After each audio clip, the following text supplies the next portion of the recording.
I'm serving as school board president at this time. We have a few things that we wanted to share with you before our meeting today, just so that we can have participation in a way that everyone who feels like they want to participate can. And we will be doing this. This is part of our district policy. So please bear with me. Good afternoon. In order to conduct business of Acadia Parish School Board during properly noticed meetings, committee or board meetings, we will work to follow our policies at each meeting. Please note this information. The president of the school board or in her absence, the vice president shall conduct all meetings. In the absence of both, the superintendent shall preside until the school board elects an acting chairperson. The presiding officer shall recognize members of the school board who wish to be heard in order that he or she deems advisable. No member of the school board shall speak without having first been recognized. Each school board member shall be given an opportunity to express without interruption his or her views on any agenda item. The time the school board member may have to speak on a subject may be set by the president or by a consensus of the school board, whenever deemed necessary. The president may stop any discussion which does not apply to the motion last made.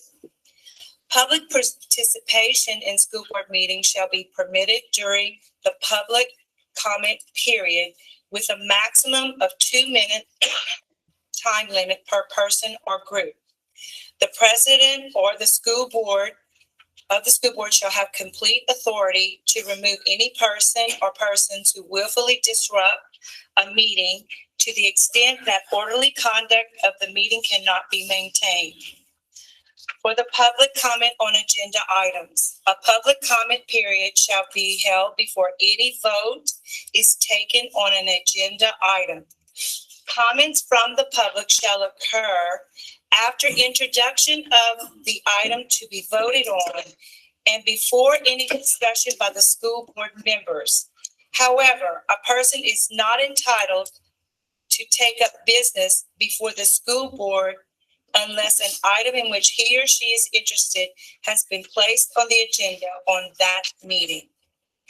In the event that the school board should add an item to its agenda after the school board meeting begins, the school board president shall orally request of the audience whether anyone in attendance would like to speak on the added agenda item.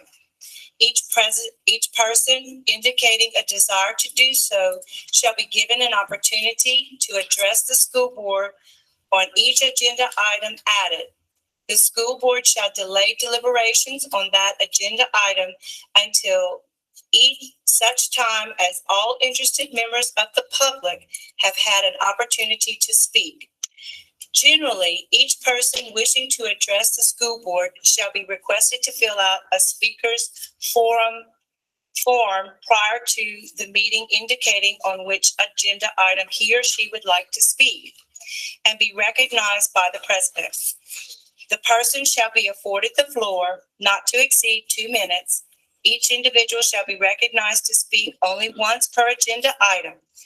If an individual wishes to speak on more than one agenda item, he or she shall fill out a separate speaker's form for each agenda item. No dialogue between school board members and the public shall be permitted at school board meetings, except to clarify the nature of questions and/or comments. When an individual has been recognized to speak on an agenda item, that individual shall limit his or her comments to matters that are strictly relevant to that item. The president reserves the right to stop any comments when deemed necessary. Thank you for your cooperation, and please see Ms. Baggett or Ms. Tall for the public participation speakers form and print your name and the agenda item you would like to address. And there are yellow sheets of paper and there's pencils provided for you here in the room. So if you have any at this time, we invite you to do that. If you'd like to make a comment. Let's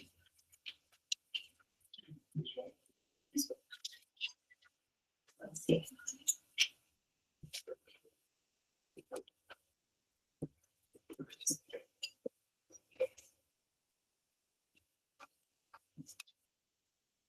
Thank you, ma'am. So at this time, we will begin our Budget and Finance Committee meeting. And that is, I would like to acknowledge our new committee chair, Ms. Frances Miller.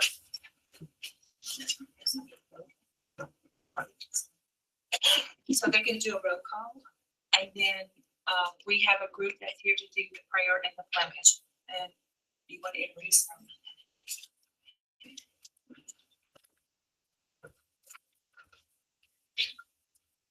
I'd like to call the meeting of the Budget and Finance Committee to order. A roll call. Do you know Adair? Here. Becky Atkinson? Here. Steve Jones? Here. James Eddie David? Here. Francis Miller? Here. At this time, I would like to invite you to stand, and we'll have North Crowley Elementary leading us in the prayer and the pledge.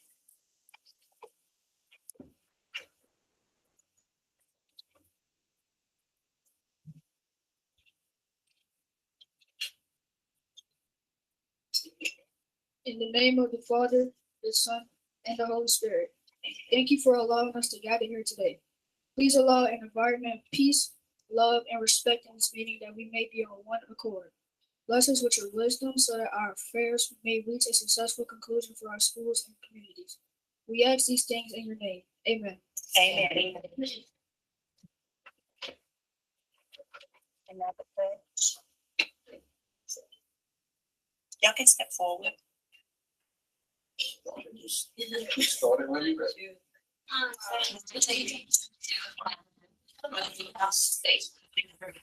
And to the republic for which it stands, one nation, under God, indivisible, with liberty and justice for all. Ms. Benoit, could you introduce the students who have come tonight? Yes, ma'am. Thank you for having us. The North Valley Community Data. We have Wyatt Roy, Jamari Willrich, Connor George. We have Trina Hilson, Ian Mendez, Adeline Miller, Yain Oakwood, Deanna Millard, and Larry Angel. Oh, sorry. We have Kendall Roberts and Eduardo Avila. And thank y'all for having us. We appreciate y'all's participation. Excuse me for 1 second.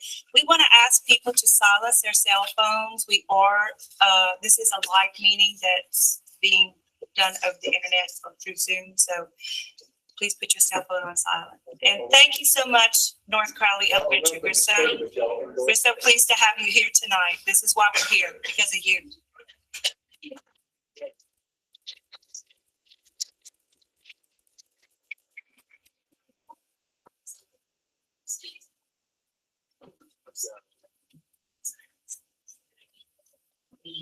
Good job. Item 2.1, we will hear a report from DS Bus Management.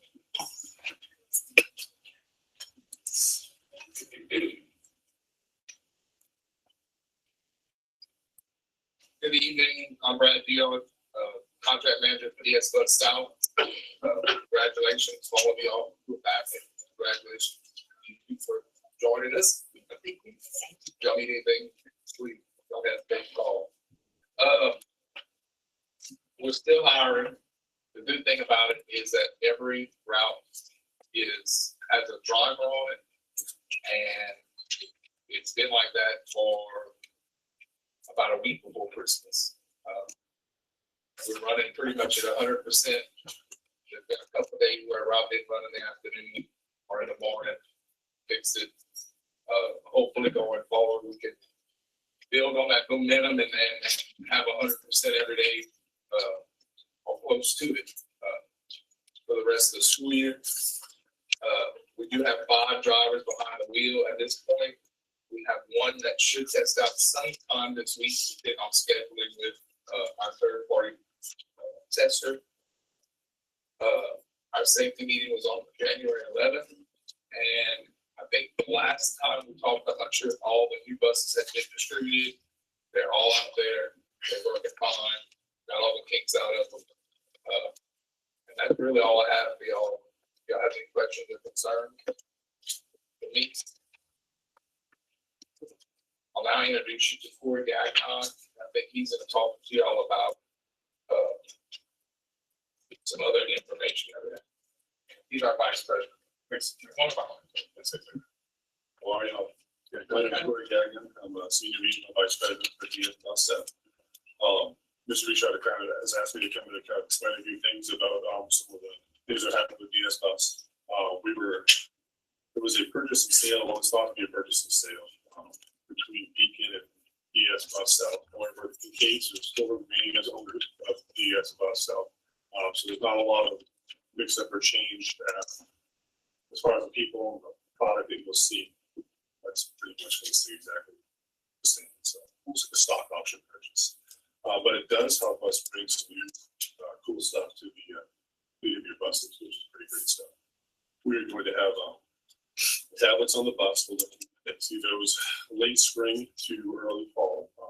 That is a great piece of software. What that does is it allows us to upload the routes turn-by-turn directions directly to the bus driver. So if there's ever a brand new driver, someone that's taken over a route that we've had to clear, collapse, rebuild, that information can now go out instantaneously. It doesn't have to be someone running it on a piece of paper to the four corners of the parish. It'll make it a lot more transparent, just easy. I've used it in many different places. You'll love it. I promise it's going to be a good piece. The other nice piece that we have coming for us is we have I got nervous for the microphone. I apologize. It's called DriveCam. The DriveCam is a pretty neat software. It's a nanny system, is what it is, and it works on some telemetrics based on roads. So if a driver's going down the road and it's a 40-mile-an-hour road, and that person exceeds by 3 or 4 miles an hour, it's a little bit of a factor. Just GPS technology. It'll alert us that that driver is speeding on that piece of the road. There's a whole building in India, quite frankly, where people just watch. That happens, and then report AC. So someone misses a stop sign, someone brakes too fast, someone turns the bus too hard. That comes back in a report. You address that driver and make better drivers. So that's a lot of it. The last piece that I can talk about is the drug testing piece. We've got that all worked out. So we're going to be able to go beyond the testing calls. Other than we get to the FDA acts that we can test under some circumstances, and we're going to actually come up work with us on what those pieces are, so we can make sure that we're testing the light. It'll have to be for known incidents that happen. We can't go back and test 3 or 4 days later if someone says, "Hey, I saw that bus happen 4 or 5 days ago." We can't deal with that, but we can deal with everything in the time. Sure that the drivers are responsible. We know what the situations are. So that'll be a nice piece. I'm here for questions if you have any. Pretty much everything I told you as much as I know. What was the first name of that new program that you said? I missed it. Well, there's 2 of them. I got the second. The first. DriveCam, yeah. That's the software that does the directions? No, that's what he was asking. Well, the software that does the directions works with any piece of software that's running software out there. It's just a tablet that's now on the bus. Oh, So yeah. it's a digital transformation versus someone having to run out a paper pad to that person. We're looking at another piece of software, and it should be here in the springtime. What is that called? That's called Easy Routes. Yeah. Right now, you guys are using another bus routing software. And quite frankly, I've done a lot of softwares through our life. Bus software sort of got left behind in a lot of stages where city bus and fair transit softwares and other softwares have come a lot more forward. Easy Routes is really a light years ahead of Versa Trans and Transverse, all those other pieces of software. It's so much easier to use for the users. The the complications of using the current software are a lot. I mean, probably 40 hours of training just to be able to get some basic routing out. This is almost a plot point. So we load all the kids go to the schools into the software, we get a button that comes up with routing solutions for us. Now we have to adjust it and make it load right.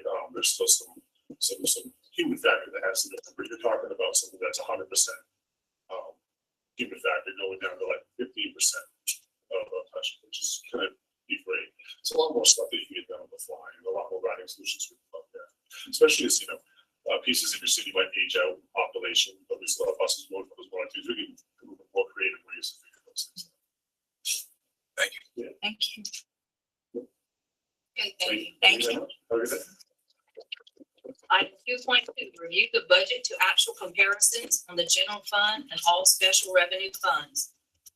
Good evening, everyone. You should have an attachment board docs. Basically, the first attachment is the general fund. It has every single revenue account, every single expenditure account. Page 12 is the summary page. In the back, it shows what the board adopted budget is, where we're currently at for revenue and expenditures. If you look on page 12, the board adopted budget is right around $87,933,000 for revenue so far. At the time of this report, which was run on January 18th, we've collected $47,201,956.20%. So we're running at 53.68% of total revenues collected that the board budgeted so far. On the expenditure side, approved budget is $89,682,470. So far, as of January 18th, we've expended $39,957,744.79 for 44.55% of expenditures. This is on the true general fund. This doesn't include any of the ward maintenance accounts. Those are the general fund projects, which is the next section of attachments. And then what follows that, all of your state funded grants and your federally funded grants like Title I, No Child Left Behind, and then food service. Each grant separate project to it. And basically those are reimbursement grants, which means general fund covers the cost until we get reimbursement from the states and the feds, and then they reimburse us, and it goes into that specific project account. It's currently where we're at right now. I'll come up with any questions that you have at this time. Thank you. Thank you all. Thank you.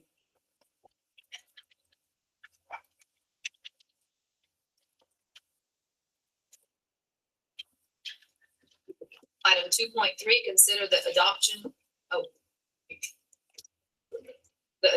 of a calendar for revisions of the 2022-2023 budget and for the preparation of the 2023-2024 budget. This is a calendar that's basically a step-by-step in alignment with the board committee meeting dates and the board meeting dates. Is what's the process we're going to do for mid-year budget of this budget cycle and for end of the year, which is June 30th budget cycle.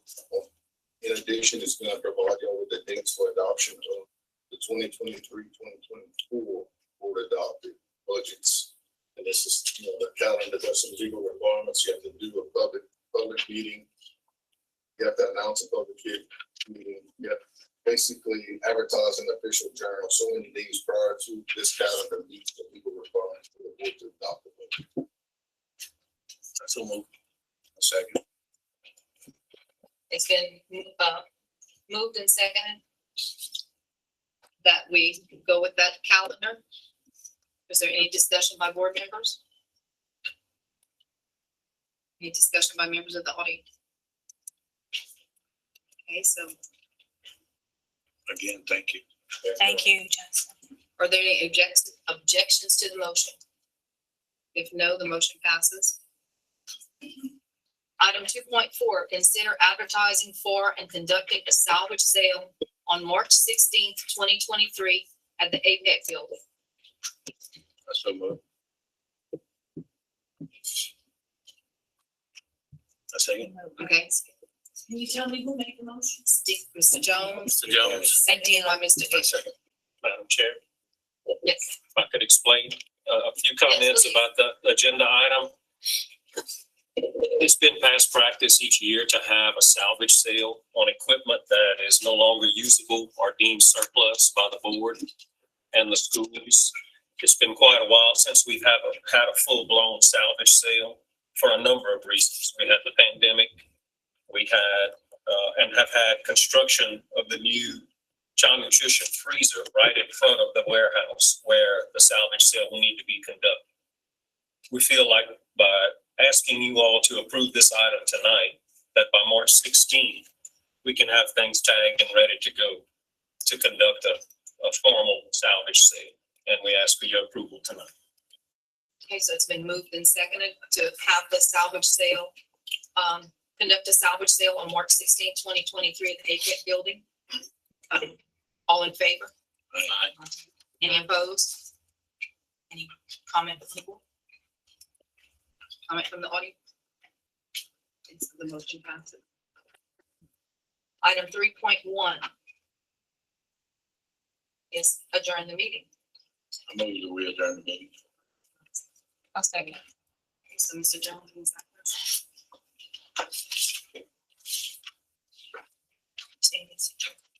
The meeting is adjourned. The budget and finance committee is adjourned.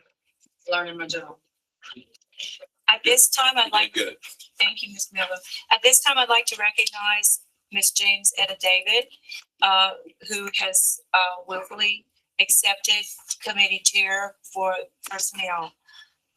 So, Ms. David. Good evening. The meeting of the Personnel, Insurance, and Curriculum Committee will now call to order.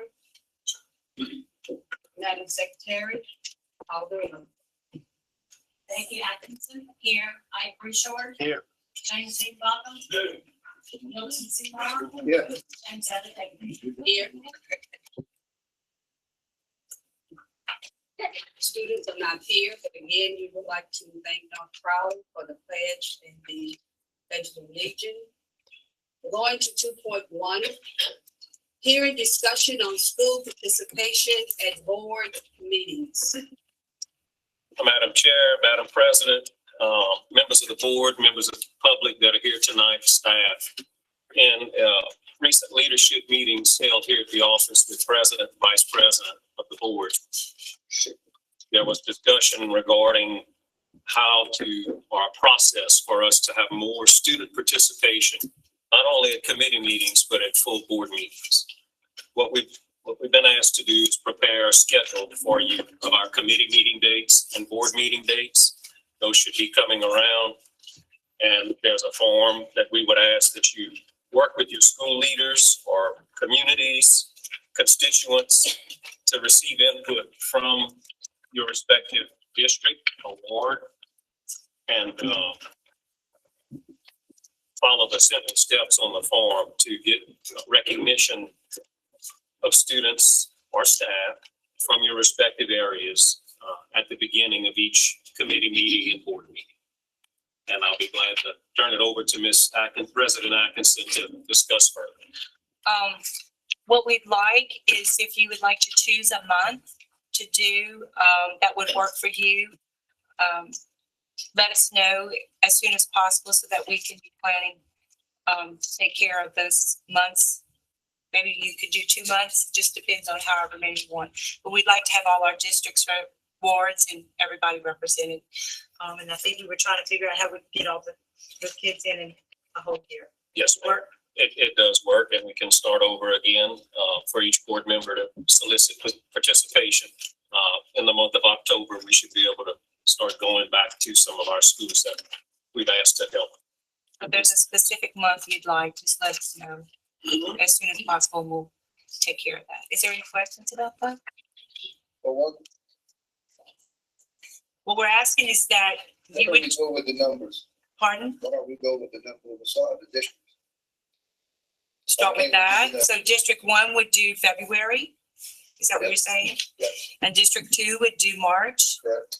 District 3 would be April. District 4 would be May. June meetings would be District 5. 6 would be July. District 7, August, and then September. Then we'd start over again. October, so. Right. That's a good idea. Are y'all okay with that? Okay. I think that we keep it simple, I like that idea. seniors that have trouble. Okay, all right, very Okay, good. is this limited to what we saw today, or is this to bring in, like, we've had ag departments come in and been recognized? What do you actually want out of this? Basically that the children would lead the prayer and pledge. And if you have a school that has something that they've accomplished that you would like to share, we could do that too on the agenda. We could have that added to that agenda for that meeting. So we could have more than one, like if I chose Armstrong to do part of it, and then I have Ring, I'd add something. Right. To do too. Okay. Right. We just need to know ahead of time. And in here is a form that Saw that, thank you. that we can fill out for request for the recognition. Fall to your district as well. Pardon? The fall to your district. Madam Chair, Madam President, we do plan to recognize our traditional recognitions from time to time, like students of the year. Right. That will be in March or April. So we'll coordinate with the president, vice president, members of the board. That's usually a pretty big meeting, and we're happy to be able to do it again in March or April, where we recognize every school's students of the year Right. So that would be. and the district winners.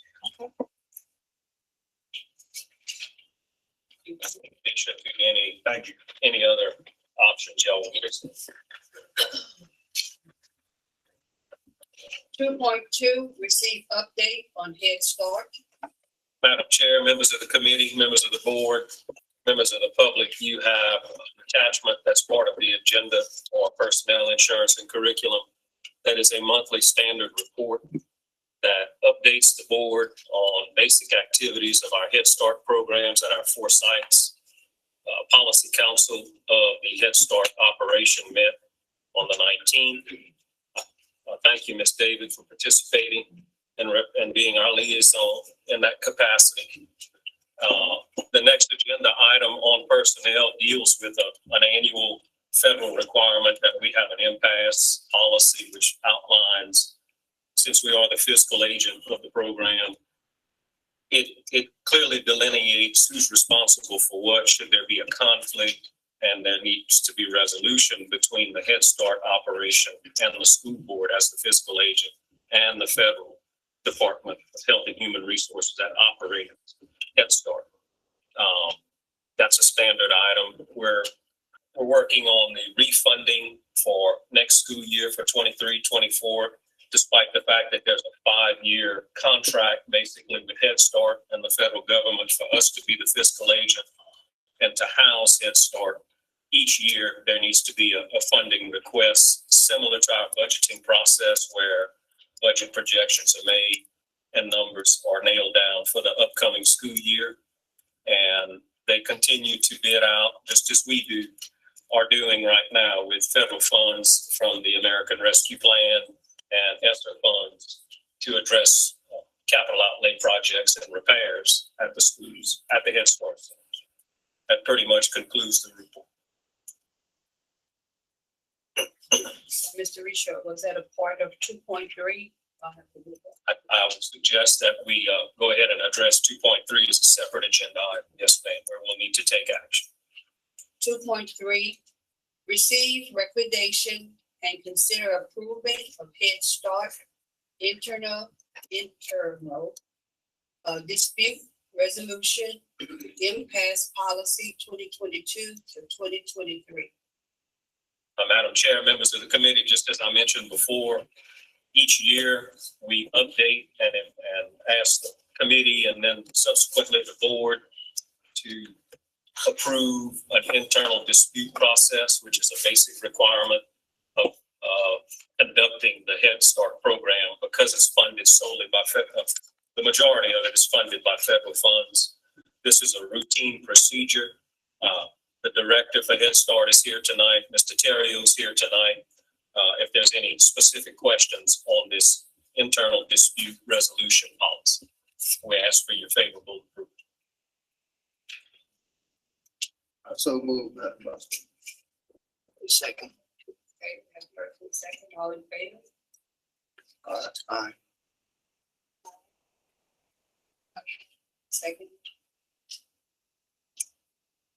It has been moved that we receive the recommendation and consideration approval of the Head Start Internal Dispute Resolution Impasse Policy 2022-2023. Item 2.4, peer accountability overview. Madam Chair, this has been a standing item for the board.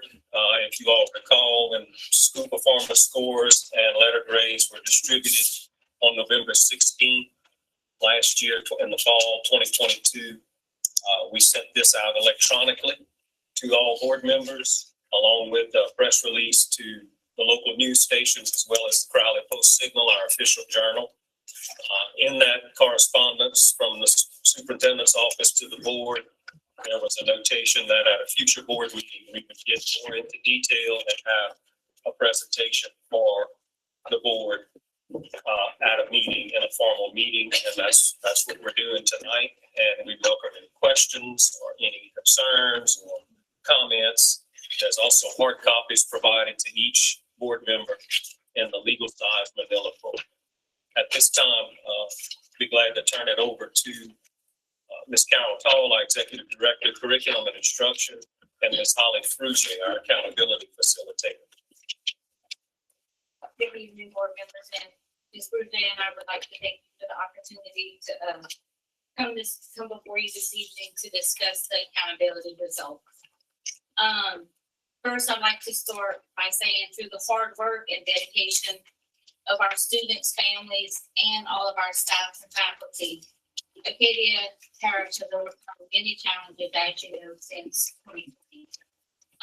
Some of those challenges to consider as you go through this data that greatly impacted student learning were school closures that began in spring of 2020 due to, of course, the pandemic, and as well as the effects that we had in 2020 and the 2021 school year, reopening and trying to operate under numerous COVID restrictions, numerous quarantines, operating on hybrid schedules with our middle schools and our high schools.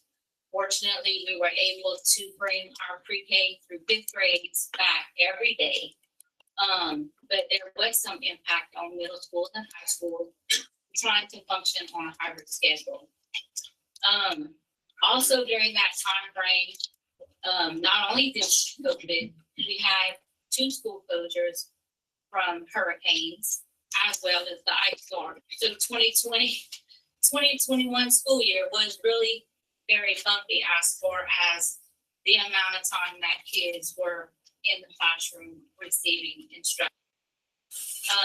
And unfortunately, another thing that has impacted us over the last couple of years has been teacher shortages and teacher retention. Not only teachers, but also with our support employees. So those also have had some impacts.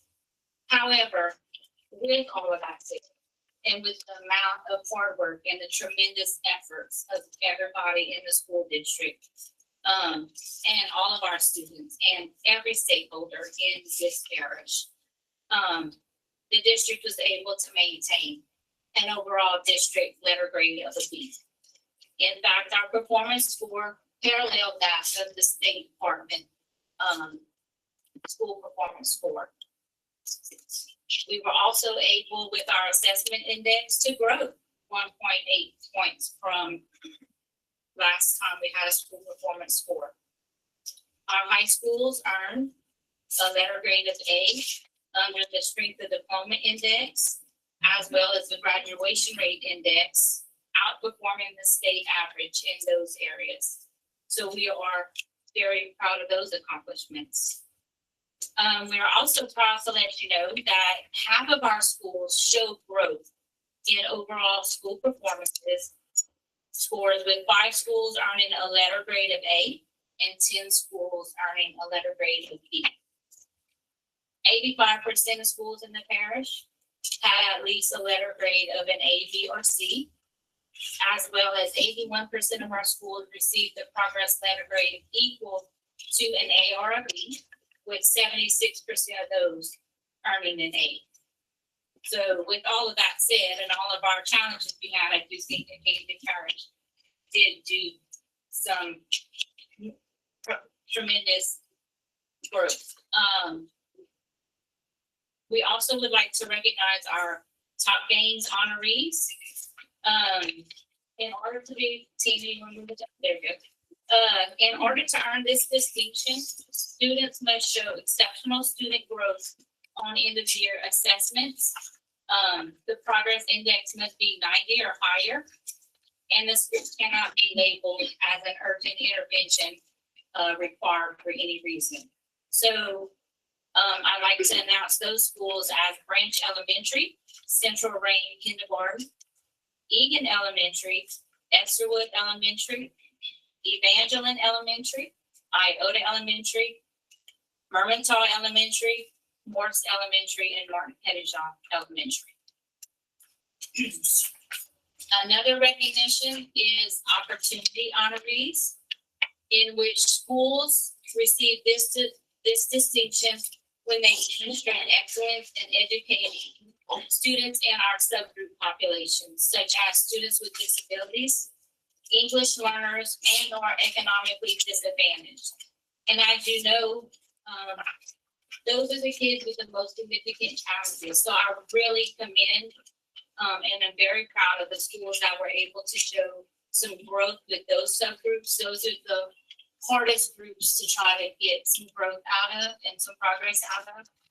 And the 4 schools that earned those distinctions are Evangeline Elementary, Mermentau Elementary, Millen High, and Iota High. A new recognition that has started this year from the LDOE are schools that are recognized as Louisiana comeback campuses.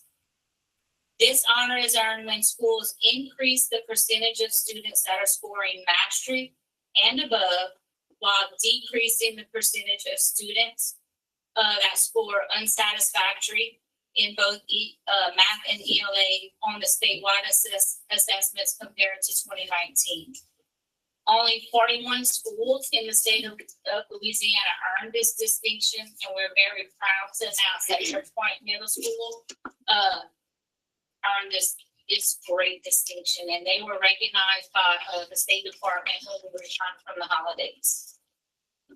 Now I'll turn it over to Ms. Holly Frude, who will share a data analysis on the percentage of advanced and mastery achievement levels in the 4 content area compared to the state average and surrounding parishes. And she will also share with you the state early childhood performance score. Thank you, board members. I'm Holly Fruge. As Grandma said, I have the pleasure of working with a lot of our schools when it comes to data and testing and providing them with needs or requests that they have. I would like to show you the rankings that we have. And this is something that was shared with our principals, instructional assistants, and they took it and shared it with their teachers as well. So for ELA, well, let me go over the quick data facts real quick. So I'm only looking at advanced and mastery, and that's simply because LDOE considers an A school to be 60% of advanced and mastery, which is your top 2 achievement levels. Also notable is if it's a high school test, they do get this grade on their report card for the end of the course test. Advanced and mastery is considered an A or a B on the test. So even though we're looking at advanced mastery tests, that doesn't mean that's the only amount of kids who pass, because you still have basic that's included. And then if they're in high school, they can also get an approaching basic, which would be the letter grade of a D on your test. But again, just for purposes of this presentation, we're looking at our advanced and mastery, because that's your top 2 tier students where they're performing. So Why is that? That's only 2. So they look at advanced and mastery, Mr. Seymour, because LDOE says that if you want to be an A school, your school should have 60% of your students performing at advanced mastery. So even now, whenever they send out their achievement level descriptors, they're really saying that proficiency is mastery and above. Although we get points for basic, the state's kind of trying to pull away from basic as being the bottom. They're saying kids aren't really prepared unless it's mastery. But that's coming from the state, not necessarily agree or disagree with that. I understand that. But Acadia Parish School Board, they want to know everything. We don't know. Oh, yes, sir. They received their basics, their approaching basics and their stats. They received all of that. For this, when we're looking at it, we're talking about our way to make us to an A district or to make your schools become an A. So that's why we really look at this part right here. But they do have in their own data analysis how they are basics, approaching basics, and satisfactory. So you and the staff are also looking at Oh, yes, sir. how we're gonna get F schools to D, D's to C. Yes, sir. Absolutely. Yes, sir. That's my concern. Yes, sir. See, Mark, if you look in your paper, this sheet will show you by school Yeah. and by content level, all the other percentages of students are performing below mastery. So basic, approaching basic, and unsatisfactory. Now, why is the total population of taking the test so different? From Say a high school, algebra 1. based on your student population, so if our student population unfortunately has declined over the last couple of years, then that affects your total number of students that are testing. And that's, I wouldn't say that's just an Acadia Parish thing. That if you look in general, public school enrollment is kind of on the Well, we're decline, not and so it getting kind of, those sheets, right? yeah. Okay, I'm sorry. No. Okay, so I'd like to bring your attention to ELA. Have Acadia Parish in blue and the state average in green. So our third grade students, we were fifth in the surrounding districts. We were above the state average, which was 38. We were at 40. Also, not that you can really compare 2019 to 2022 because 2019 is pre-pandemic. I did look back though and saw that from 2019 to this year, we actually grew in where we were in our rankings. So that's something to be noted. In fourth grade, you can see that we were right on par with the state average at 44%. And again, this is the amount of students making an A or B on the test for advanced mastery, because that's what our SPS, that's what drives the SPS the most.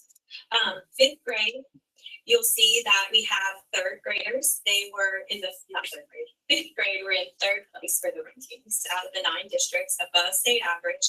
Also, from 2019, we grew a rank as well. Okay, then we can look at our middle school scores. And our middle school scores for 6th grade. Let's see.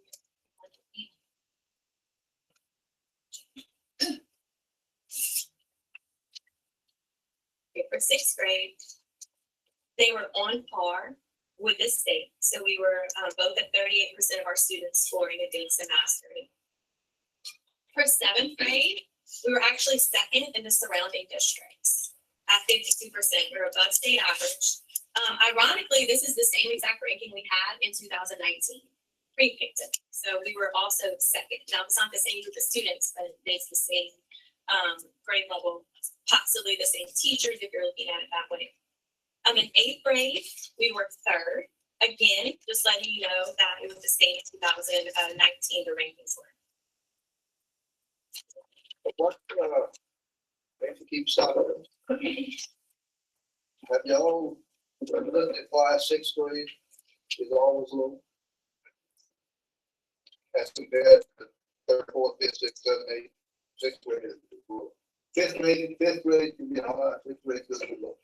And that's almost every subject. Have y'all analyzed that to see what's happening in 6th grade? Well, that's really going to be based on the standards that they're rating it now as strong, moderate, and weak. And we have looked at that. I've given to the schools, even down to their subgroups of where they're weak at for each grade level. And the IAs and the principals are able to sit with their teachers individually and say, here's this information. Now, the state doesn't necessarily let us release that to the general public, simply because if the subgroup, it has less than 10, whenever that data is strong and weak, they don't consider that to be, they say it's too identifiable if there's less than 10 students in that particular subgroup. So the schools do have that information. They can talk with the teachers and say, look, this in 6th grade, this is where we're weak with writing performance, or we're weak in major content or math, and they can see that individually. So they have. Yes, they should. We are trying to also do some work at the district level where we try to analyze, since we have all of this data, trying to analyze what particular areas as a whole in the district that we need to focus on and try to provide some support to our schools. Okay, so if you look now at our high schools, our high school, again, this is advanced in mastery. That means they have an A or a B on their report card. Students can still pass and earn their graduation credits that they need as long as they have basic or approaching basic in high school as well. So a lot of times, and I was actually an Algebra 1 teacher in high school for a good amount of years, but sometimes the students, they're not necessarily going for that A or B. It just depends, but they want to really meet that graduation requirement in some instances.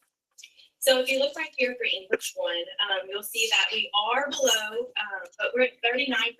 The state's at 41% with A's and B's for your students. English 2, we are lower, but we're tied with the state at 46%. However, from the year prior, when they were in English 1, we did grow from their rank growth.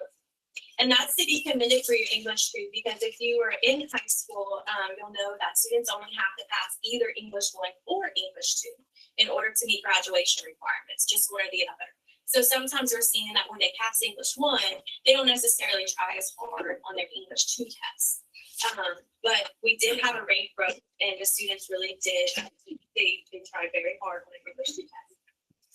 So the next subject we're going to look at is math. And overall, by looking at the data says that math is actually where we saw a lot of our growth as a district. So in 3rd grade, we're 4th compared to the surrounding districts. We're above the state average. We did have a growth from the 2019. In 4th grade, we're 4th again. Again, another noteworthy thing is that we had another growth from the 2019 era. And then if you look at 5th grade, which I told the district when we had this meeting, they need to go back and give snaps to their 5th grade teachers because we were first in the surrounding districts. Also, when I look back at those kids, because I wanted to see, well, how did they do in 4th grade? This is how they were in 5th grade, they're number 1. Well, in 4th grade last year, they were ranked 3rd when looking at their counterparts. So our 5th grade teachers were able to take the same students and move them to the 1st out of all their peers in the surrounding districts. And that's definitely to be commended for our 5th grade math teachers in the parish. Our 6th grade students, we are below the state average, but we did grow from 2019 for where we were ranked. 7th grade, we have the same ranking. We're 3rd. We are above the state. And 8th grade, we are 2nd. And we did show growth in our ranking from 2019.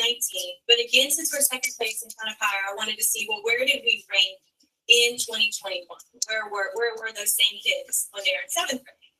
And in 7th grade, they were 3rd. So our 8th grade math teachers were able to take our students who were in 3rd ranking for their 7th grade year and move them to the 2nd out of all their counterparts. So they're to be commended as well.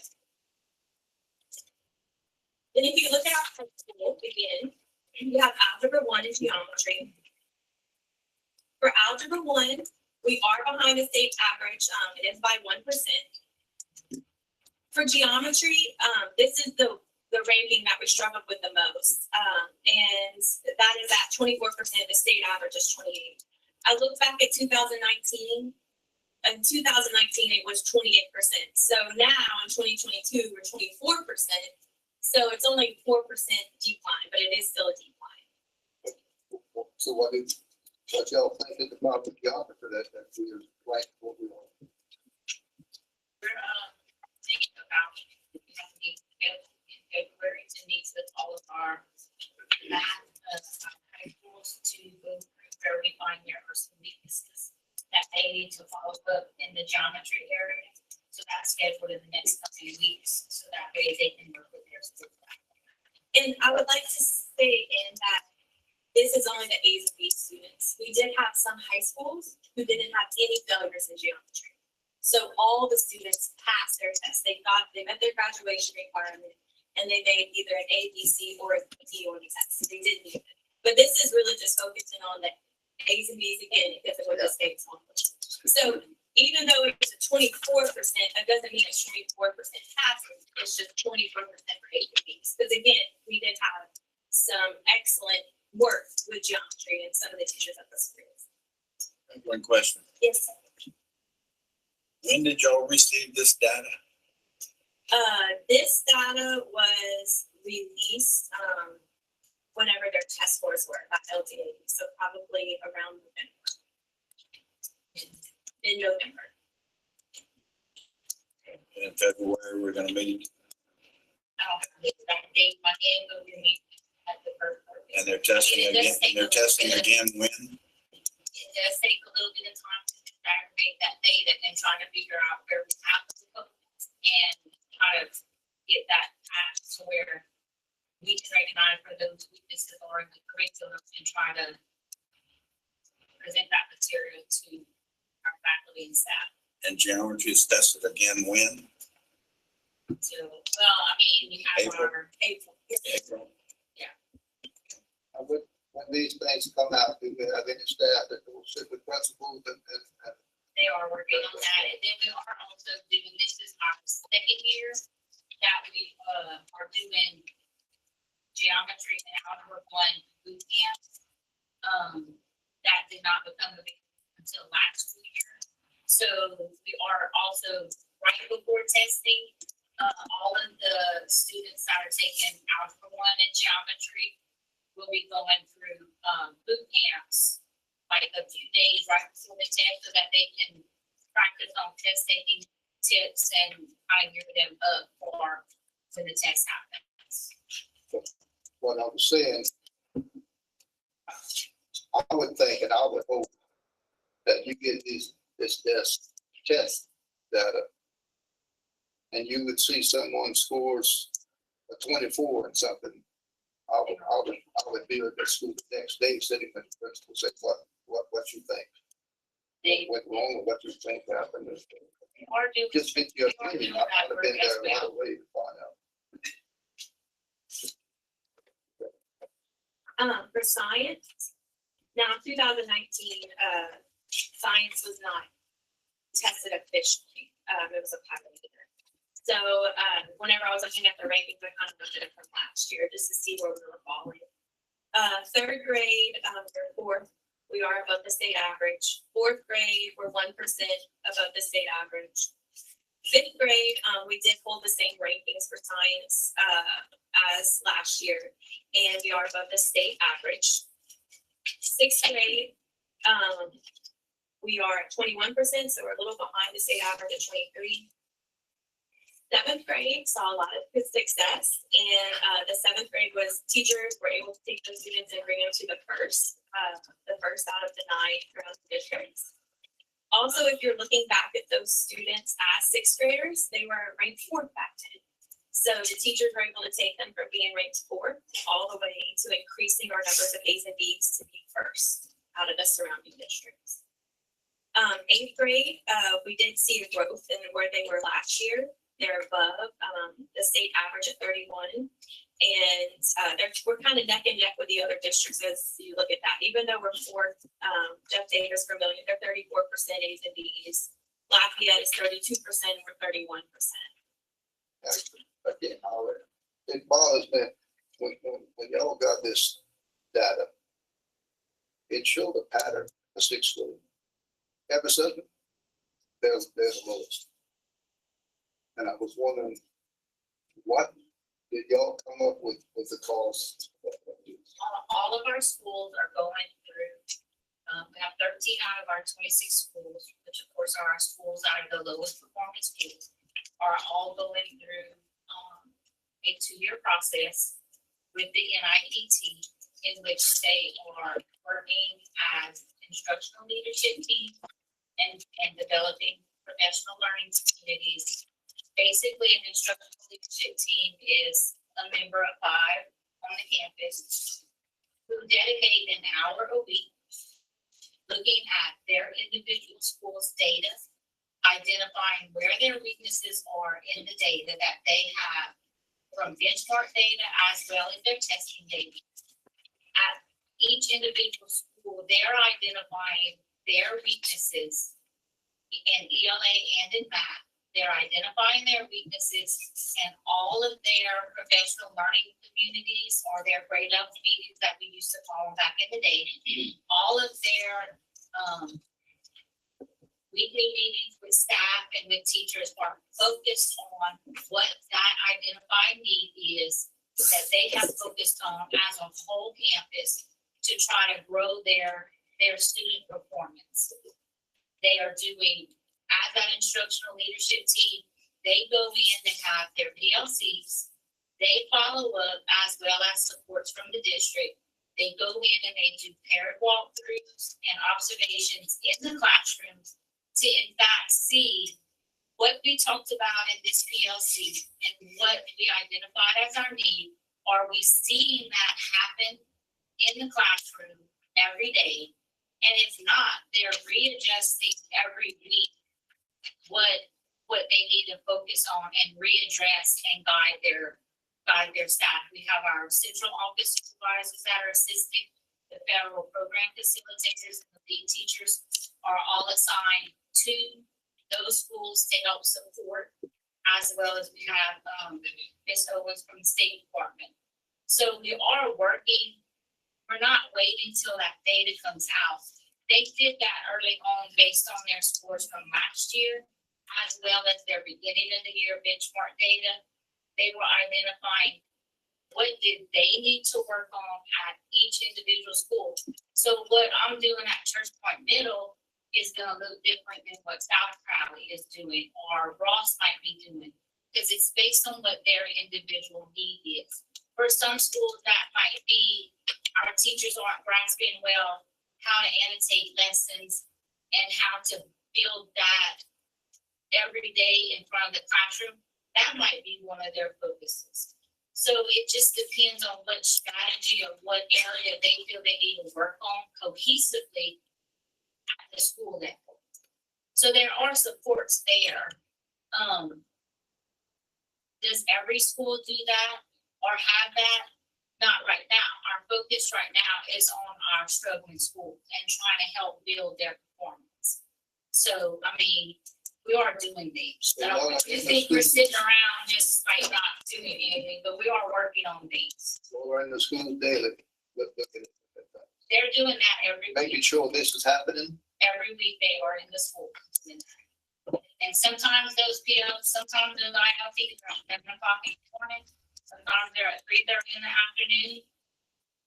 We have people that are going at 7 o'clock in the morning if they need to help out at those schools and be in those meetings and be involved. And whatever supports that school says they need, if it's in math or if it's in ELA, whatever supports they're saying they need, then we push in additional help as we need to do that. What are we doing for, our district doesn't have a lot of totally certified or a lot of rookie teachers, 1 year, 2 year, 3 year, I could consider that rookie, just learning. Are we pinpointing these people also above and beyond what you're doing? And tell me what you're doing. So we have, this year, for those that need to pass, praxis content, we, started with the program 240 PD, that we're putting teachers on. Each lead teacher is assigned to a group of new teachers that they are supposed to be communicating with, meeting with, supporting, and that practice tutoring as needed. So, math, science, social studies, ELA content. So we are trying to support the new teachers in that way. And at the school level, they normally are paired with a mentor. If it's a brand new teacher, especially some uncertified teachers, obviously school principal, IA, assistant that's focused on instruction works hard to pair those teachers with experienced teachers that can provide some support at the school level. That's great to have the support for those people that are trying, those teachers that are there. But I think as the board, what we're looking at is in our low performing scores, do we have a lot of those uncertified people in these places where they're scoring low? So what can we do as a district to get those highly effective teachers in those low performing schools? That's my question. What I'd like to see. Let's try to do that.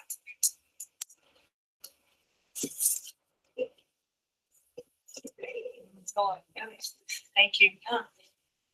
The biology, I'm not sure biology, but we are behind the state at 20. And then we have our social studies. So for social studies, we were fourth head of the state with our 23% of students getting basically their paper review on the test. Same as 2019, same ranking. Fourth grade, we were just a little bit behind with 26% instead of the state average, which is 27. And again, this had the same ranking as 2019, so pre-COVID area. Fifth grade, we did see growth in the ranking, so it did better in fifth grade this past year, and they were third from their counterparts, with 27% getting advanced or mastered. Sixth grade, they were 15%, so they were behind with a 17%. Now 15%, it sounds very low, but if you look at the other scores, Lafayette Parish, their high was 20%, Vermillion was 19%. Jeff Davis was 18. The state was 17 and we were 16. I'm sorry. Iberia was 16 and we were 15. And then seventh grade, we're riding par with the state at 31%. That's exactly what we were last year in 2019. And then in eighth grade, we were just 1% behind the state average with 32%. And then for U.S. history, the ones historically that our students not only struggle with in Acadia Parish, but across statewide, that's at 17%, which is behind with a 28%. Why is that? So I have a few theories, and part of that is I was able to analyze the raw scores needed for each test. So like biology, how many do you need to get correct in order to pass? Algebra 1, how many correct do you need to get to pass? I was able to do that by looking at the data file. It's not something necessarily that LGA releases this. That was just something that I did with our class for Acadia. And U.S. history has a significantly higher amount needed in order to get a passing score. Significantly, like 20 or 30 points higher than the other subject area in order to get a passing score. I'm not sure why LGA does that, but across the state, U.S. history are low statewide. And that's one of the reasons I think is because the raw score needed for U.S. history is so much higher than the other subject areas. I understand that statewide, but Acadia is so low.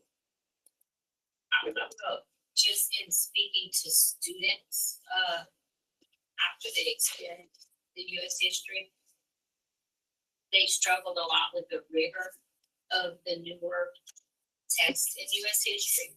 And I'm not talking just low performing students, a lot of our high performing students that we thought would have performed a lot better on that assessment than what they actually did. So just in talking to the student about the test, the rigor of that test, I think just is a struggle for the kids.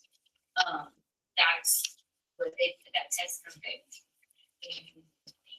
Yes, and 2019 was the first year, and I think it just taken some time for the kids to adjust to it. I hate to say that, but the kids struggle with They also, the structure of the thing. they also moved away, I know that, they moved away from just rote memorization.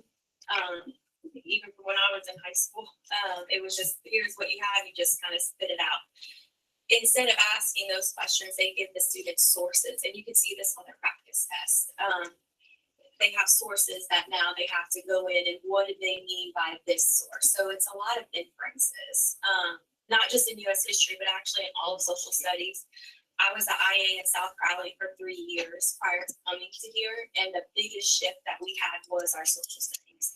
And I sat with the teachers, we worked with the teachers about changing it, and there were some questions even on the practice test that, well, we knew the answer, what it should be, and the teacher and I had to sit together and say, well, I wonder how they came up with this to be the answer, because it is a huge inference type skill now for social studies. And some of our children really struggle with that. So, And right when we got back from the holidays, I think it was last week, Mastery Prep just announced that we're now offering boot camps in biology, US history, and in the Englishes. So we immediately reached out to our high school to see if they were interested in us trying to get the boot camp scheduled for this spring, even though it was like a very short notice, because at that point, the boot camps, those are the kinds of strategies that Ms. Holly's referring to. Those are the kinds of strategies that at those boot camps, they're trying to gear the kids to rethinking how to approach those So assessments. where is the boot, I mean, it takes place within their regular class, the boot The camp? boot camps, yes, it's on their campus, and they're pulled out. It's like a 3.5 hour session in which they're going through test items and talking about test taking tips and how to approach this type of question that you might see, and what's the best way to select your options. Because a lot of the kids are struggling. So it's like a test prep. It is, yes, ma'am. Okay, so what's the timeline for that before testing? Yes, ma'am. They recommend that you get, they've done that with all of the ACT. They recommend that you do it really close, like a week or so before the test, so that they gain those strategies and can apply it quickly.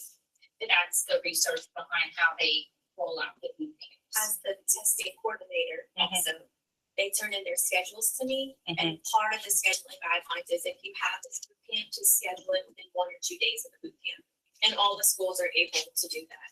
Some are able to do it the next day. I've never seen more than 2 days. Usually it's the very next day when they schedule it. These are all test taking strategies and all good. That'll make them smarter. You understand? So, I mean, that's where our strategy really needs to be, along with a little of that. Let's not let that be our savior. Right. It can't be. You know, It's but it looks like that's what we're concentrating on. I think we need to concentrate more on the academics as opposed to test taking. And yes, put test taking in there, but that shouldn't be our. It's more content comprehension that's my gut feeling, is that they have to understand the content to do all these inference things. Yes, the inferences. Yes. So if we had some expansive things done in content. Madam Chair, if I could be recognized for a second while we're on social studies. Yes, sir. Thank you. I think part of the explanation is obviously we need to improve. And we've done that in ELA and math as far as updating curriculum and bringing curriculum teaching tools to our teachers that are modern and standard across the district. So every student has access to a high quality curriculum. We've done that in ELA and math and a lot in science. Social studies has been delayed somewhat simply because the standards at the state level, the Bessie board took a long time to agree on new standards for social studies. So normally what happens at the state level, many of you being retired educators, former educators, once the standards are adopted, then the local districts have to update their curriculum. Some districts went ahead and did that and didn't wait on the state to adopt standards. The state has not designated a high quality curriculum in social studies across the board. And I think that plays into the factor of some of the low scores, especially at the high school level. The other thing is as you all know, once LEAP kicked in 2001, social studies is always last in the series of testing. It's as if the state sets us up to fail. And I'm not talking blaming it all on the state, but I think it's worthy of discussion to note that when students, they don't have to pass all of these tests to be able to graduate. And social studies usually gets left behind because it's the last in the series. And even as we speak, we're moving from U.S. history to civics as the end of course test in high school, in addition to students having to prepare for the ACT. And honestly, I do think there's test burnout, especially when it gets to high school. That doesn't excuse us as a district from not focusing on what we can do to improve. And at some point in the future, we will be bringing to the board some conversations about updating our social studies curriculum, because it's really the last set of curriculum that we need to focus on and update. I just felt it was important to throw that into the conversation. And that's, You said, you said that you contacted the school, see if they'd be willing to put that to the school. This So year, it's not it is mandatory. this year because they are already booked with Algebra 1 and Geometry. It literally just rolled out like Wednesday, and so we felt like at the district level, we didn't want to force it on anybody. We wanted them to look at their schedule and what's already scheduled in boot camps and look at what they could manage to do. Sometimes if a school embraces, hey, that's a weakness, that's something we need to address. A lot of times if it's not forced on them and they choose to do that, sometimes it's better accepted. So we just felt like we were at the point that we didn't want to force them to do that such shorthand notice. So we gave them the option to do that, and they're supposed to let us know. I think Wednesday if they're taking that option, because then we have to get the presenters here. So. but getting back to overall scoring, all the data that you've given us, you're comparing different things, but most of all, you're comparing parishes to parishes to parishes to the state and us to all of them. I consistently see Vermilion, Jeff Davis, and Lafayette above us. What do you think they're doing? And they have the same obstacles we have, okay? Every obstacle that y'all have talked about and how you're trying to overcome them, they have the same ones that we have. Lafayette may have more money. That may be your answer for that. I don't know. But Jeff Davis, we used to beat their tails all the time. We don't see that anymore. And I'm just wondering, what are some of the, and I'm not saying what they're doing is right, but have we considered looking at what's happening at their school systems or whatever, and can it be used here? Or do we even want to look at that? But I mean, if Vermilion, you notice, is consistently above. Lafayette is consistently above. Jeff Davis, we kind of hang with them, but today they've been consistently above. So, I mean, where are we in looking at that? Yeah, I don't. Unfortunately, And it depends on the type of kid you're working with. Well, I mean, pretty much Jeff Davis and us. We have a lot of poverty in Acadia Parish. And, and teachers are doing what they can do with the kids that they have. Maybe that's where the scores are coming in. Pretty sure the demographics of the three that I just compared are pretty much the same. Mr. Scott. Yes, ma'am. Madam Chair, need to try to give a professional opinion on it from the superintendent's perspective. We pushed and pushed and pushed for the last 4.5 years to update and upgrade curriculum. So every kid has access to a standard high quality curriculum. I think in some of the neighboring parishes, they may have made those shifts before we did, where they adopted high quality curriculum, implemented and trained teachers. and work with their teachers. Then COVID hit.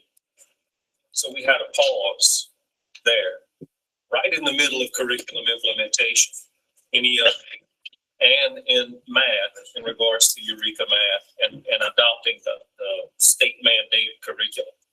I think there were some gaps over the last couple of years that really set us back as a district if we're going to compare. And I can't speak to the details of what's going on in those parishes. I do know our demographics are different when we compare the schools. That has to be taken into consideration. But I do feel like there's an opportunity there to visit and collaborate with those districts, and we have been, and we've been doing that.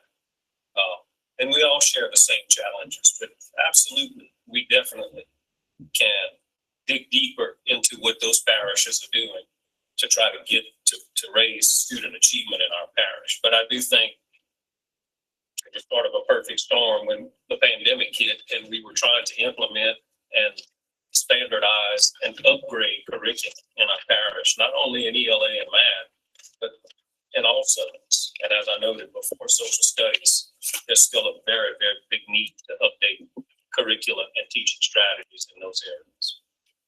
I know my counterpart, part of Pavilion, as well as in some of the districts, we have talked about trying to bring back like some type of regional curriculum type meeting, because there just is not anything out there that it exists or allows for like federal programs, other departments, personnel.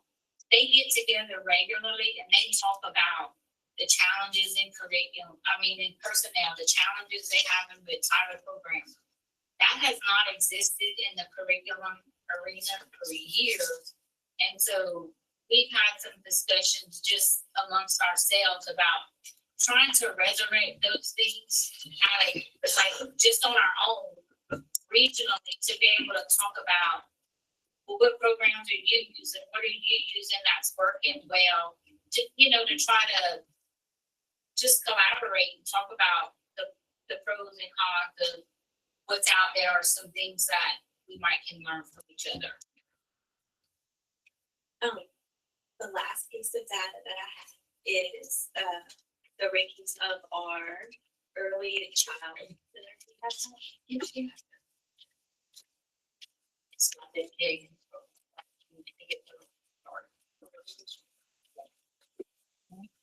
Yeah. So overall, Acadia was ranked high proficient, the highest can be ranked as excellent. This is based off of classroom observations. Basically, that's the overall gist of it. But we had 2 of our schools, they earned an excellent rating, and 11 were high proficient, and that's the 2 top that you can be rated. I believe 7 is the highest score that they can have. 9 were proficient and 1 was approaching. Now I'm going to leave with exactly what I tell the schools. If there's any type of data that you would like, please don't hesitate to reach out. I've gone into the school specifically for specific requests for them. If they wanted to look at, right now I'm working with the school on how is their K2. I've been able to pull some data based on their early testing, and the principals allow me to go in with different features. So if there's anything that's just like I don't mind looking at the data a different way. There's a million ways you can always look at the data, and I don't mind doing it again one. So, Well, both of them. I'm looking at the sheet with the 22 performance letter grade comparison to 219. Y'all have that? yeah. Okay. 2022 school performance score letter grade. We have 4 with a D on it. And to me, that's a school that we really need to concentrate and give those people everything that we have. I think we have Carol, we have counting you and the 5 and the 3, we have something like 9. Yes. People program that can get involved in instruction and curriculum, that can be in the school on a daily basis. Okay, what is the column that says high school assessment letter grade equivalent. So there's an assessment in that you'll get to, and then they assign a letter grade. So it's all the subject combined and then from it, so that's way happiness. Okay, so assessment is the test itself. Yes, sir. The How they test score itself. the test, yes, sir. They get 0 points for unsatisfactory and approaching basic. You get 0 points for that. You get 80 points for a basic, 100 points for a mastery, 150 points for an advanced. Did y'all count the number of schools that has DNFs and the assessment? Yes, we did. Yes. It's alarming, Yes, sir. and I'm not sure why we have that many. And then we move on to the ACT. Yes, that also dropped. 3 of the 5 high schools have a DNF, an ACT. What's going on with ACT? I mean, Now, the ACT, some of the students, they make every student take the ACT, whether they need the ACT exactly, or not. I know that. Yeah. So that could account for some of it. State does it. Yes, sir, that could account for some of it. That's what I thought you were alluding to earlier when you made the comment about every student having to take the lead, the assessment. All kids have to take the ACT, Yes. whether they're interested in going to college or not. Yeah. ACT. I just find ACT dropping every year.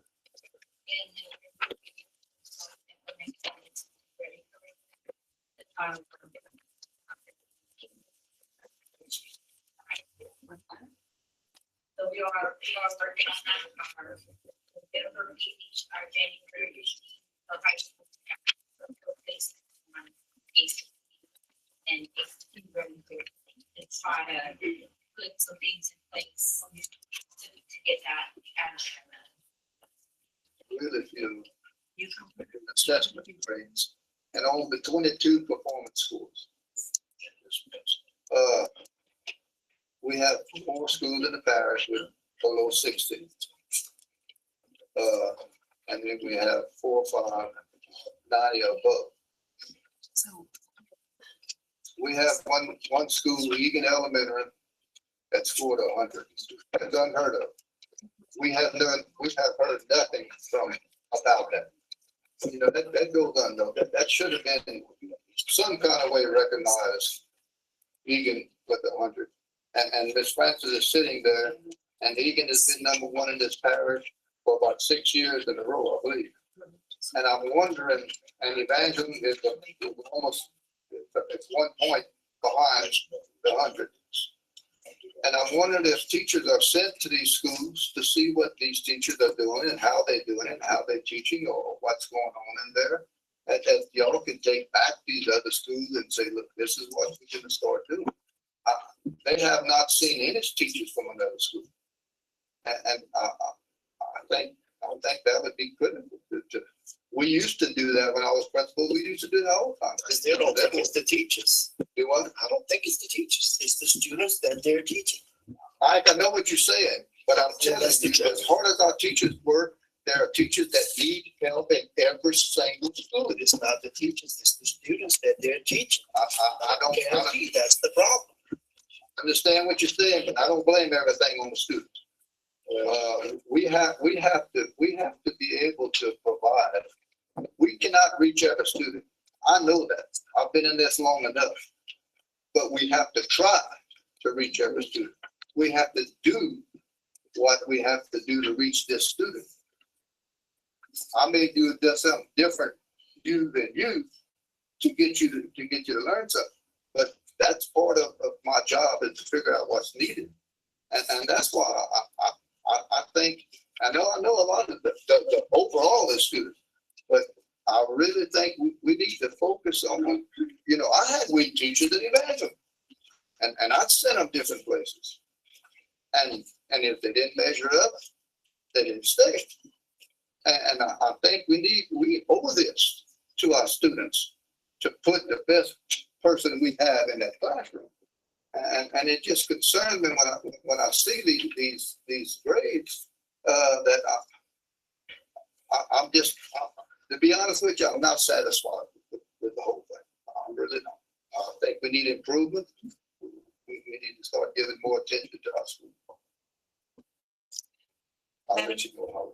Madam Chair, may I make a suggestion? That we visit this in our leadership meeting again, and that we have a discussion about staffing. That could be an item that we could possibly discuss at a future committee meeting about how staffing affects student performance. And we can give you time to research that with Ms. Baggett and your lead teachers. And because that's been a concern for a lot of us, is that it's hard to get the teachers in the classroom, to get people to come teach here. But in our low performing schools, that's where it's most essential that we have those highly effective teachers in those classrooms. And that needs to be something that maybe we can discuss as a board with our leadership from central office and beyond the schools. It's just a suggestion. Thank you, ma'am.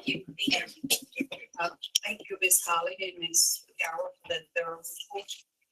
And again, we want to congratulate our top game honorees, opportunity honorees, and Church Point Middle for a comeback campus. And hopefully at the end of this year, we'll have more schools on this list. Hope so. I know you want- Also. Church Point Middle principal and assistants are here. Congratulations. And the assistant told me that he was pretty much in charge of the. Knowing her, I doubt that. I knew that one. 2.5, consider 4-day work week voting date and time, February the 6th, 2023. I'd like to make a motion that we consider the 4-day work week voting date and time, February 6, 2023. Second. I have a motion by Ms. Atkinson, second by Mr. Rishon. We have a discussion participant from Tanya Bro, Which item is that? 2.5, what we on now? I mean, it's 2.6. It's 2.6. So everybody's comfortable with February, wait till February? Well, there would have to be, if we're discussing it now, we would have to have a motion to amend the voting date be changed, say like maybe to Thursday of this week. Somebody would have to make that I mean, motion. I'm not challenging, I'm just saying, No. the quicker we can do it, the better everybody. Well, we can make you can make a motion and it can be seconded, we can discuss it. We can amend the motion to You Thursday. can amend the motion, just Yes. to amend the motion to be Thursday of this week. I mean, I made the motion to discuss it, but I don't think I can make the motion to amend it. Can I? Why don't you withdraw the motion? I withdraw the motion. I withdraw the motion to consider the 4-day voting date to be February the 6th. So there needs to be another motion made concerning the voting date. Let me see how busy I am on the third. No, I'm not busy. So we're trying to decide the date, which is. When we're gonna vote. Yes, sir. So then we have to have a special. Floor is now open. We would have, yeah, so It's it's, now open. So I would like to amend that. motion. just say make a motion. I withdrew my motion. Oh, So you now you just make a motion to make it. I'd like to move, we have a special meeting Thursday, the 26th, to make a decision on the 4-day. I second. He said, Mr. Rishon said. Motion by Mr. Seymour, second by Mr. Richard, that the full board properly notice a special meeting on Thursday, January 26th, I'm assuming at 5 p.m. to take a formal vote on the 4-day work week concept here in Acadia Parish. Okay, Was there any discussion? any discussion? Discussion from the floor? I think people are ready for us to make a decision. So, I'm in favor of us visiting that very seriously on Thursday. So it has been moved that we meet on January the 26th for special meeting on the 4th. 3.6 was the council. Comments or questions from the audience? Oh, no, okay. Did y'all vote? We didn't vote yet. No. All in favor? Aye. Opposed? Ayes have it. Passed that we will meet on Thursday, the 26th at 5:00 for a special meeting. Right. 2.6, consider 4-day work week calendar, option of Friday or Monday as a non-instructional day. Madam Chair, I would like to make a motion that we defer this to to the 26th date because we're not voting on that tonight. So if we can, I'd make a motion that we would just defer and voting that the Monday or the Friday.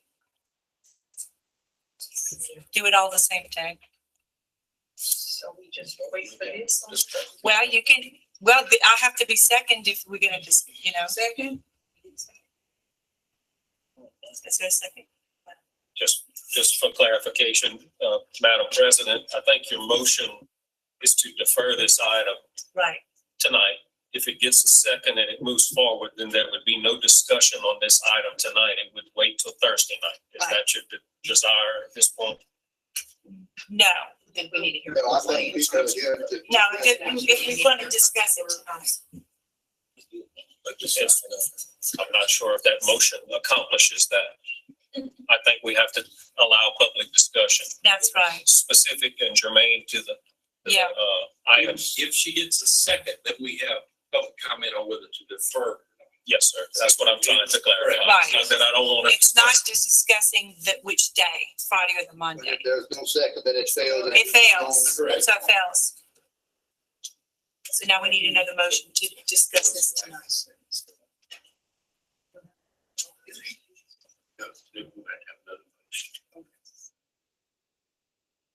Is there another motion? Just second. So Aye. members of the committee should probably consider a motion to address item 2.6 to discuss. Just make a motion. I move that we have a discussion tonight on this 2.6. Thank you. Yes. Okay. Ms. Tanya Bro?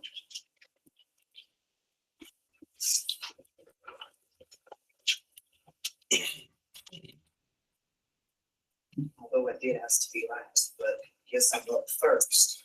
I'd like to first thank the board for allowing me to speak tonight and to hear. My name is Tanya Bro, and I'm a teacher at Morse Elementary. I teach math and science 4th and 5th grade. I'm in my 28th year of teaching. Actually, when I started teaching my first years, Mr. You had the best. Jones was my principal, so that is where it began. Scary. Yes, it was very scary. But yeah, I then went from Egan to Morse Elementary, and I've been there for 25 years. I was at Morse before the 4-day was implemented. I was there when we did we put in lots of hard work to get this to implement it, and we are currently still implementing it, and I'm still at Morse Elementary. So I'm just here speaking in favor of the 4-day week to tell you that it does work very well. We have, like anything else, we've been through hard times, but for 21 years, we have been implementing the 4-day week with Fridays off.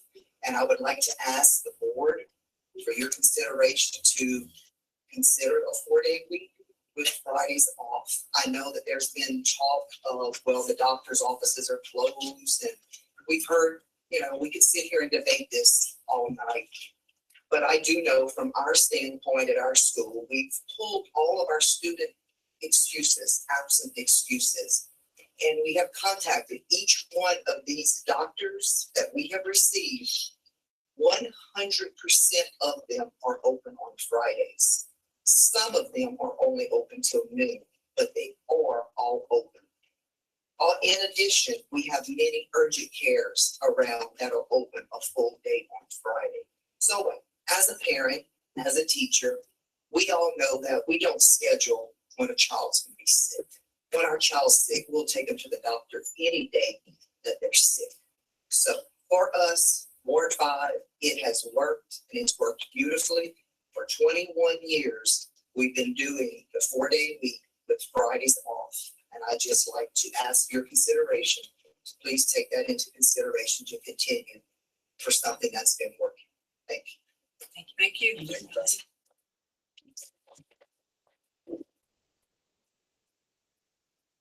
Megan?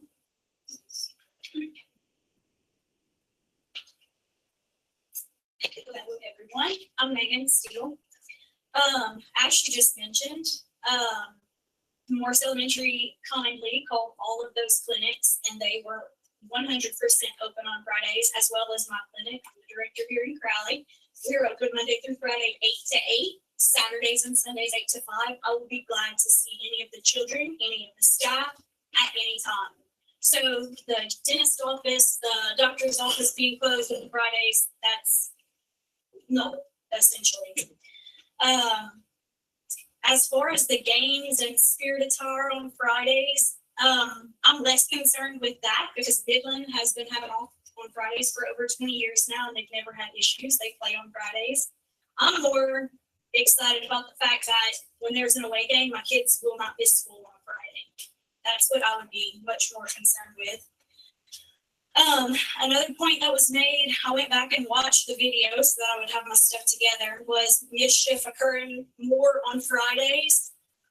I married a rascal. I was a rascal. I'm sure all y'all have kids who are rascals. Mischief really doesn't discriminate. It's not just going to happen on Fridays because we're off of school. Also, it was said that remediation day doesn't work or it can't be enforced, and that may be correct. However, Ward 5 has consistently had some of the highest scores. I'm not going to say the highest, but of our 4 schools, we had 2 that were A and 2 that were B, and they scored higher as a whole, as a group of 4 schools. We scored higher than 75% of the 26 schools in this parish last year. In addition, Midland and Mermentau scored higher than 84 and 85% of the 26 schools respectively, all with a 4-day week. Also, it was said that the 5th ward voted for Mondays off. I would like to see the actual data of that because I find that very hard to believe with the amount of messages that I received to come here. And I have 7 seconds left. So, Dilo, can I ask you a question? Sure. You were elected as a school board member? Yes. By majority vote? Yes, Is ma'am. that correct? Okay. So, when the stuff was sent out, 87% and 61% of employees voted for the 4-day week with Fridays off, and 76.9 and 68% of stakeholders voted for the 4-day week with Fridays off, which is majority vote. So if I would have won school board member for majority vote and somebody would have said, hey, you're majority vote, we're going to go ahead and give it to this guy, I would imagine none of y'all would have been very happy. Am I correct in saying that? That's it. That's all I got. If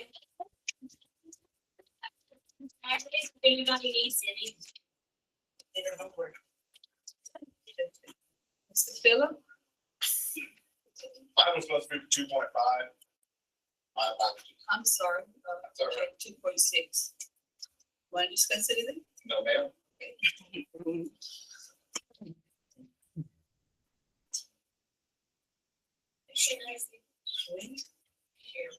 Swin?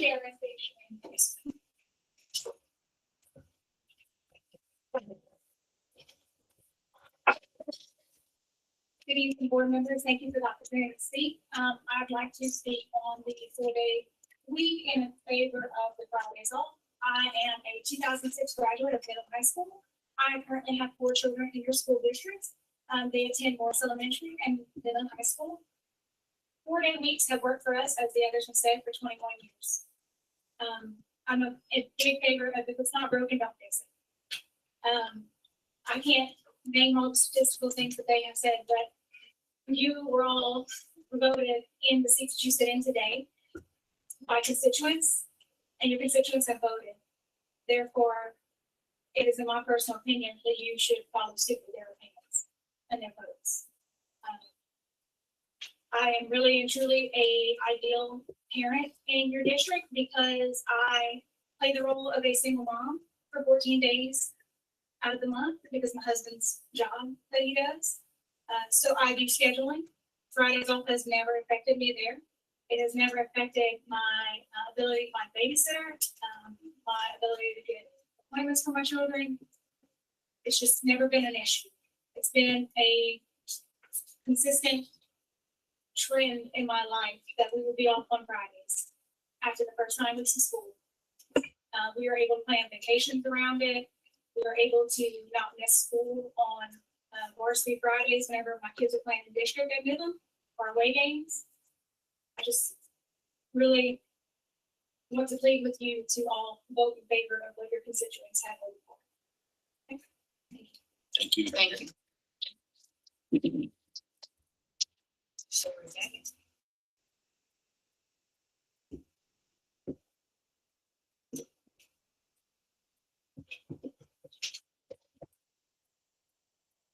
good evening.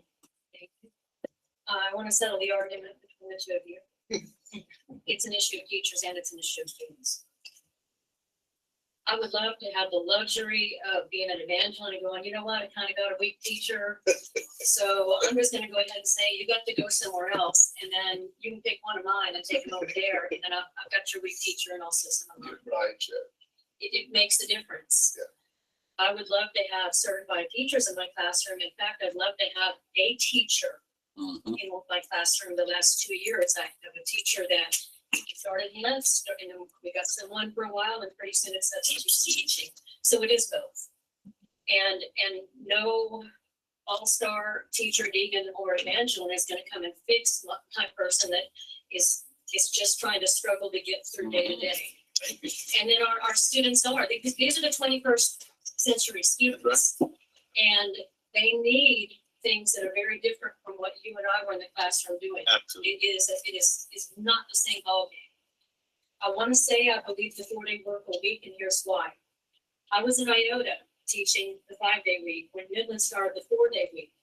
We were the flagship of the parish. It was us, it was Midland, and then it was the more challenging schools. And in no time, Midland was up here with Iota. And I mean, changed the communities forever. You talk about those school scores that she was bringing up. She comes fast. Well, I had 2 minutes. Sure. A lot longer. Anyway, can't do the math like that, but I can tell you this. Lived in Esterwood when it started. That entire community is different. And you want to know why those schools are so successful? Because they were willing to try something different and something that worked. And now we're going, you know what, maybe it'll be difficult for the doctor, or maybe football. Oh yeah, they got to go out to the stadium. I was a high school teacher. I know what happens. The coaches' classes are at the stadium all day Friday. Track meet, the whole track team's at the stadium on Friday.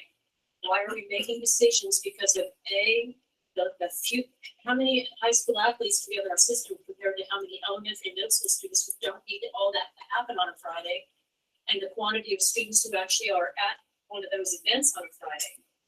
But we're making that decision for 2 reasons. We got some angry people who are the most obnoxious as well, who go, oh, I don't know what the heck is going to happen. Why don't we take a look, as Megan pointed out, at what your constituents said, because you would be ready to knock my house down if I became a school board member in Iota, because I got 20% of the vote. That's your guide, go on that. To the point of the doctors, that can be worked out. All the other stuff, but there's one constituency I'd like to speak for that I haven't spoken yet, and I'm not much longer in this game. You know how old I am, but I will say this: I have a business degree as well as a teaching degree, and in the business community, Monday and Wednesday are the 2 top productive days. Okay, so if you're a parent and you're going, look, my kids are going to a 4-day week, and I want to be home with my child during that 4-day week, really need to take that Monday off. It's not happening. The business model is going to virtual or not at all on Fridays, not the other way around. So I want to thank you for your time. Like I said, I'm almost out, but I feel kind of passionate about it. Thank you for your time.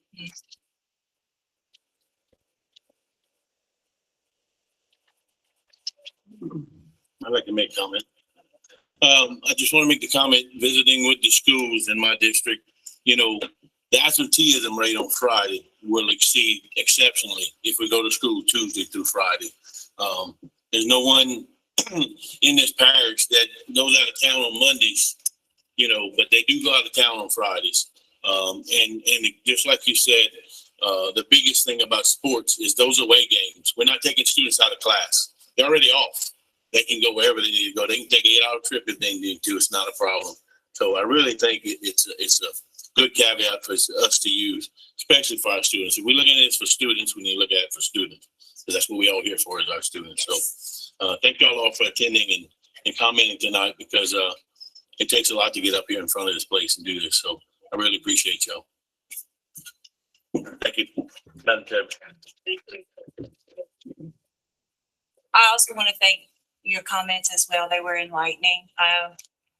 It was good to hear that. And we have heard what the majority wants. And I think when we meet on Thursday, you will see our vote to reflect what our constituents feel that we need to do for our children. And we do need to change. We need to change. We need to do something different to bring people here and to give us a jump start on reinventing how we do things here, district-wide, and being all the same. I think that was brought up by you, Mr. Seymour, is that everybody be on the same page. We're all doing the same thing. Can I say one quick? Yeah, but it's just a comment. It's not. Yes. I feel like implementing the Friday as well. We'll talk about certified teachers. That's a huge perk for certified teachers to have that Friday, Saturday, Sunday off. Can I also say that I've had phone calls from people out of parish for making more money in interruption that said, I'll take the job if it comes to 4-day. I've heard that too. Yeah. I've heard that too. I've heard it too. I was going to have one more comment that I forgot to do. We didn't really talk about IEPs too. I am also a mother. I have 2 children with IEP. And that remediation Friday is part of the reason that the children pass their grades. And continue, and one that will be eligible for this year. And also, we did pass the 4.5-day week this week. It's something on 4.5 days. Any other discussion?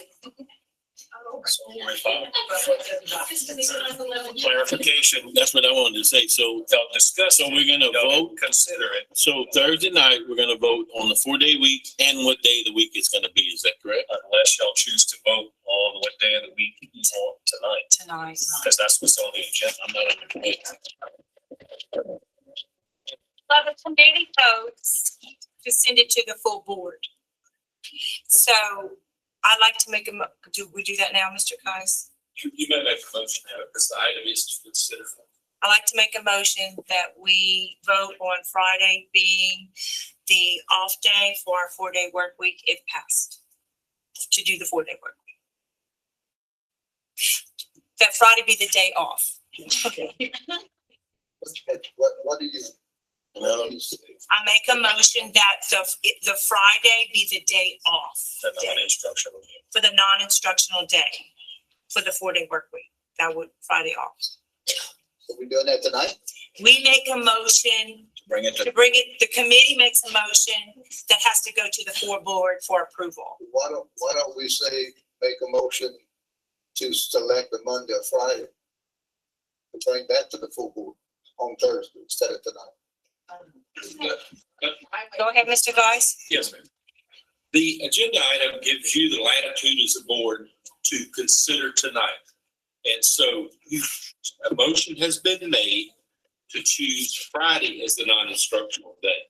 If you disagree with that and would like it to be up to the board as a whole. You could make a substitute motion to allow the board to make that without committee action. It's just whatever the preference of this committee is. It just takes a motion and a second, a favorable vote of the committee. So we have this motion now, and we're waiting to see if it's. Did you say? But shouldn't the whole board be able to vote on that? The whole board will vote. The whole will. Whole board will. I'd like the whole board to do it without a recommendation. And let's talk about it. Well, we will talk about it. So I'll amend the motion by saying I'd like to table that and discuss and vote on the Monday, Friday, and on Thursday. Is there a second to? Second. Can you vote on the motion? Submit to motion. So you are saying We're gonna vote on what they, because mine did not get second. So we're going to vote on the one they made. For the sake of clarity and Robert's rules of order, Mr. Seymour offered a substitute motion. Correct. To delay debate on the item, basically defer to the full board on Thursday night. Mr. Richard seconded that substitute motion. Now there's an opportunity to discuss amongst the committee members and get more public input on that. I defer to Mr. Geis on the substitute. Correct. Public can comment on that issue. Yes, sir. Do we have any discussion from the public? I think the president made their points. I don't understand why there's additional discussion. Right. No, so we gotta vote. Did the survey, have to wait, what else do you need? So folks, so there's clarity. The board's already voted to have a special meeting to decide this on Thursday. The only issue here tonight is whether they make a recommendation to the board or the board as a whole makes that decision. So we know Thursday night, you're gonna make a decision. So. Correct, and whether. Correct. Or tonight, they can decide. No, this is not a board meeting. This is just a committee meeting tonight. And normally in committee, the committee votes on an item to recommend it to the full board. At this point in time, we have the substitute motion to defer the discussion on which day it would be the Thursday night. Because it's very, we can't adopt, in my opinion, as your superintendent, we can't adopt a 4-day work week if we don't know what day we're gonna select to be the non-instructional day. And I think everybody understands that, especially the board members. So on Thursday, we will vote on the Thursday, or I mean, the Friday, the Monday or the Friday.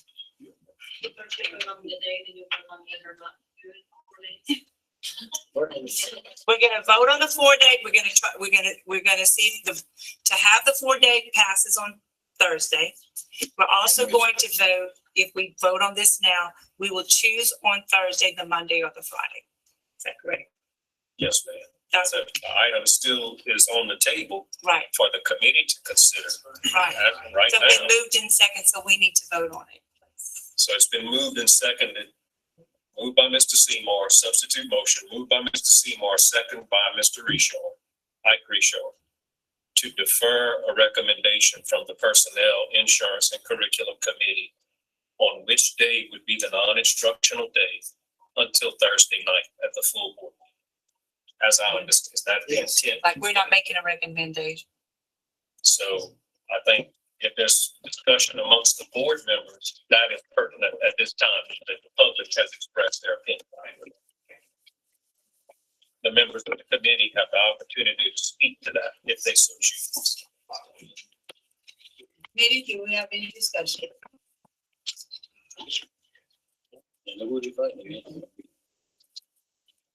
All in favor? All opposed?